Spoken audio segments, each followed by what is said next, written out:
اوہو اللہ فرما رہے ہیں یہ مجھے جو رب کہے گا پھر اس کے تقاضوں کو پورا کرے گا، میرے حرام کو حرام سمجھے گا، میرے حلال کو حلال سمجھے گا۔ ہاں بچے آتے ہیں نا کبھی کبھار، مجھے یاد ہے میں یہ میوزک چھوڑ رہا تھا، میں جب بھی اس واقعے کو یاد کرتا ہوں مجھے یہ قرآن کی آیت یاد آتی ہے، جب اس قرآن کی آیت کو پڑھتا ہوں وہ واقعہ یاد آتا ہے۔ میں نیا نیا میوزک چھوڑ رہا تھا، ہاں تو بڑا سخت حال میرے اوپر آیا ہوا تھا، اور کانٹریکٹس تھے میرے، اور میں لٹیگیشنز میں سے گزر رہا تھا، کیونکہ جن کے ساتھ میں نے کانٹریکٹس کیے ہوئے تھے وہ انسسٹ کر رہے تھے میں کانٹریکٹس پورے کروں۔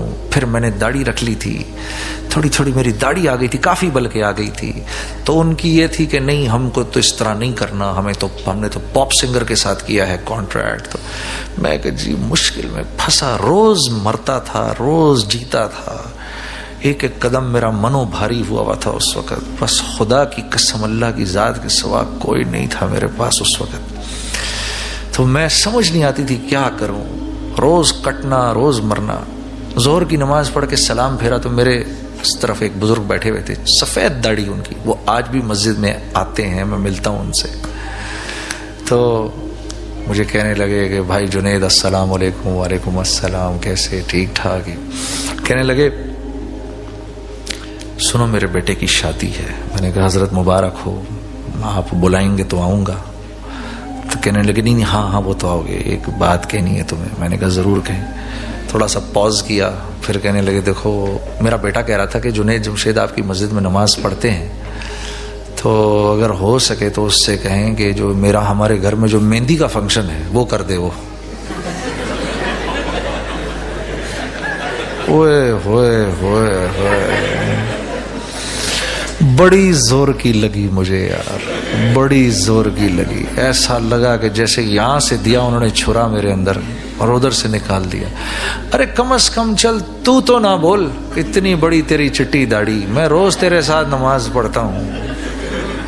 اچھا جب اس نے یہ بولا نا، انہوں نے یہ بولا نا، تو میں تھوڑی دیر کے لیے میری بہنوں جم گیا، جیسے جم نہیں جاتا ہے آدمی، میں جم سا گیا ایسے، جیسے بالکل ٹکٹکی باندھ کے ان کو دیکھنا شروع ہو گیا کہ یار واقعی انہوں نے یہ بات کہی ہے مجھے۔ تو انہیں ایک دم احساس ہوا کہ یہ وہ کیا کہہ گئے، اللہ والے تھے، ہاں یہی اللہ والوں کی شان ہوتی ہے، ایک دم اپنی غلطی کر کے فوراً ان کو احساس ہو جاتا ہے، ان کو ایک دم احساس۔ مجھے کہنے لگے اوہ مجھے معاف کر دو یار، مجھے معاف کر دو، مجھے نہیں کہنا چاہیے تھا، بس کیا کرتا، اکلوتا بیٹا ہے، یہ کہا انہوں نے، اکلوتا بیٹا۔ تو میں نے ان کی شرمندگی مٹانے کے لیے کہ وہ شرمندہ نہ ہوں، میں نے کہا اچھا حضرت، وہ تبلیغ والوں کا جو مشہور و معروف مقولہ، اس کا مطلب ہے اسی کدی نہیں کرنا اس کا منو، کہ میں جی مشورہ کرتا ہوں۔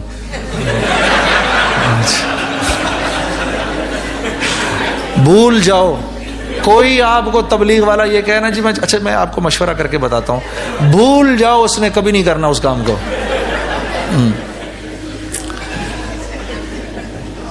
تو یعنی وہ بھی جانتے تھے کہ میں اس کا مطلب یہ میں نے نہیں کرنا، لیکن وہ یہ جانتے تھے اس نے میری سبکی کو بچا لیا، اس نے مجھے شرمندہ نہیں کیا، اس کہا ہاں مشورہ کر لیں۔